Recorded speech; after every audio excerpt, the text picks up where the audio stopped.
First part में God the Father के बारे में हम लोगों ने पढ़ा था। God the Father, God the Son, Jesus Christ, the second part of the Trinity. He delivers the fatal blow to Satan's forces, sending them down into hell before the creation of earth. When the fall of man is predicted, he offers himself as a sacrifice to pay for the sins of mankind, so that God the Father can be both just and merciful. Let's take Beelzebub character. Satan's second in command, Beelzebub, discusses with Satan their options after being cast into hell, and at the debate suggests that they investigate the newly created earth, and he and Satan embody perverted reason, since they are both eloquent and rational, but use their talents for wholly corrupt ends. अब ये बेल्जेबुब शैतान का दूसरा एक commander है, यानी ईश्वर का दूसरा जो प्रमुख दुश्मन, वो बेल्जेबुब ईसाइयों की जो बुक है बाइबल, बेल्जेबुब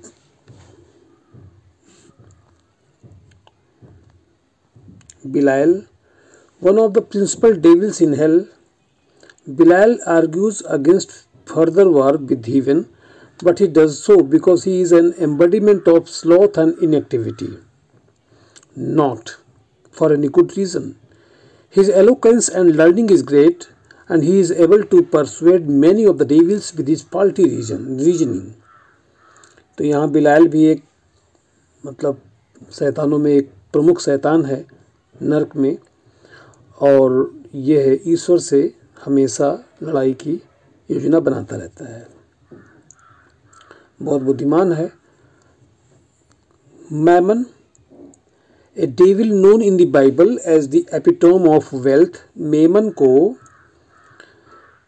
वेल्थ धन का देवता या शैतान माना गया है बाइबल में. Mammon always walks hunched over as if he is searching the ground for valuables. In the debate among the devils, he argues against war. Seeing no profit to be gained from it, he believes hell can be improved by mining the gems and minerals they find there.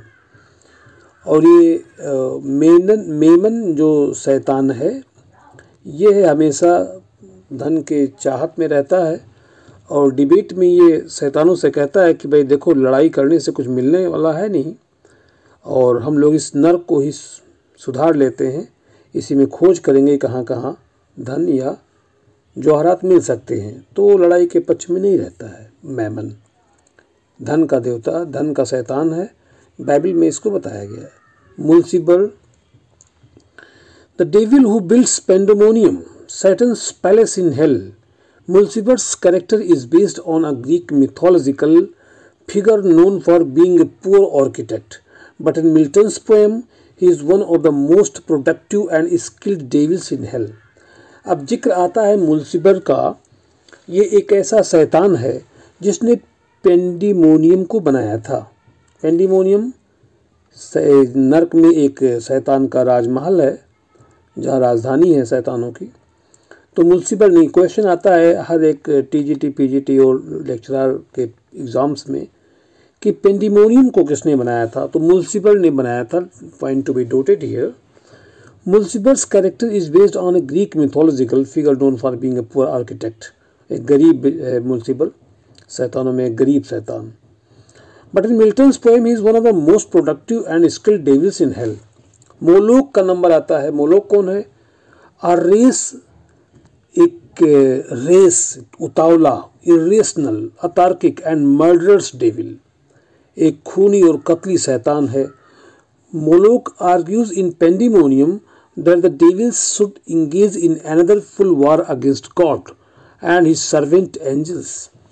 कहता है pandemonium में, जो नर्क की राजधानी है, Moloch कहता है कि सारे शैतानों को इकट्ठा होकर के ईश्वर के खिलाफ लड़ाई शुरू करनी चाहिए। Yes, let's see. Yes, now come see Sin. अब ये पाप कौन है? पाप बाइबल में ये बताया गया है कि पाप कौन है। ये पाप ना शैतान की बेटी है, Satan's daughter, who spring full formed from Satan's head, जो शैतान के सिर से निकली है। और when he was still in heaven, जब वो स्वर्ग में था तभी। Sin has the shape of a woman above the waist, कमर से ऊपर का भाग उसका औरत का है। That of a serpent below, और नीचे सांप का भाग है।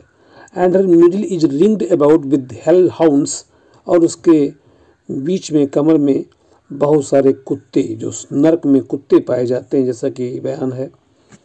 तो yes, who periodically burrow into her womb and gnaw her इंट्रेल्स, जो बीच बीच में पीरियडिकली टाइम टाइम पे क्या करते हैं, उस सिन जो यहाँ पे दिखाया गया है, पर्सनिफिकेशन का प्रयोग किया गया है यहाँ पे, उसके आंतों को नोच नोच के खाते हैं बीच बीच में। She guards the gates of hell, और ये नर्क के जो दरवाज़ा है उसकी रक्षा करती है। नेक्स्ट कैरेक्टर है डेथ। डेथ कौन है भाई? Satan son by his daughter Sin, शैतान का बेटा है। और किससे पैदा हुआ है? उसकी अपनी बेटी से ही ये पैदा हुआ है। कौन? मौत। शैतान का बेटा है मौत। डेथ इन टर्न, और ये डेथ करता क्या है? Rapes his mother, begetting the mass of beasts that torment her lower half. The relations between death, sin and Satan mimic horribly those of Holy Trinity. ये मिमिक मतलब किसी चीज़ का बहुत ही भयानक तरीके से ये रिश्ता बताया जाता है कि डेथ, सिन और सैटन, यानी कि ये पाप और मौत और शैतान तीनों आपस में किस तरह से जुड़े हुए हैं, और they are not good at least. Gabriel. अब गैब्रियल कौन है? एग्जाम में आता है Gabriel. Who is Gabriel? One of the archangels of heaven who acts as a guard at the garden of Eden. Gabriel confronts Satan after his angels find Satan whispering to you in the garden. Gabriel एक देवता है स्वर्ग में जो रक्षा करता है किसकी? जो वहाँ पे बगीचा है, ईडन नाम का जो गार्डन है, उसका वो पहरेदार है गैब्रियल। और गैब्रियल कन्फ्रंट करता है, सामना करता है किसका? शैतान का, Satan. After his angels find Satan whispering to you in the garden. जब देखता है कि उसके जो देवदूत हैं, देखते हैं उसके देवदूत की शैतान यू के कानों में कुछ कह रहा है। कह क्या रहा था? यही कि तुम फल खा लो। बहका रहा था ना, लोग बहकाने वाले मिल जाते हैं आजकल। Raphael, one of the archangels in heaven, one of the archangels in heaven, who acts as one of God's messengers. Raphael informs Adam of Satan's plot to seduce them into sin, and also narrates the story of the fallen angels as well as the fall of Satan. ये Rafale ही एक देवता है स्वर्ग में जो भगवान का messenger है, गॉड का मैसेंजर है। राफेल ने ही एडम को बताया था कि किस तरह से शैतान एक व्यू रच रहा है, एक प्लॉट रच रहा है, किसको? एडम और यू को बहकाने के लिए, पाप में धकेलने के लिए। और पूरी कहानी बताता है कि किस तरह से जितने भी एंजल्स जो गिर गए वो शैतान के साथ में गंदे हो गए और उनको सजा दे दी गई है। उसमें एक कैरेक्टर यूरियल भी आता है, एन एंजल। यूरियल भी एक देवता है, who guards the planet earth, जो पृथ्वी की रक्षा करता है। Uriel is the angel whom Satan tricks when he is disguised as a cherub. Uriel, as a good angel and guardian, tries to correct his error by making the other angels aware of Satan's presence. Abdiel भी एक angel है who at first considers joining Satan in rebellion but argues against Satan and the rebel angels and returns to God. Each character demonstrates the power of repentance. और सबसे important एक Michael नाम का character है. Many times this question asked regarding Michael character in various exams. Let's see. Yes, the chief of the archangels. Michael एक archangels का chief है. Michael leads the angelic forces against Satan and his followers in the battle in heaven before the sun provides the decisive advantage. Michael also stands guard at the gate of heaven. कह रहा है कि Michael भी जो स्वर्ग का दरवाजा है वहाँ पे खड़ा रहता है और रक्षा करता है. And narrates the future of the world to Adam. और एडम को भविष्य में क्या होने जा रहा है, भविष्य क्या है, संसार का भविष्य कैसा होगा, वो बताता है. किस किताब में? Book number 11 and book number 12. So Abdiel और माइकल, ये we have taken. Yes, so let's see later on. Yes.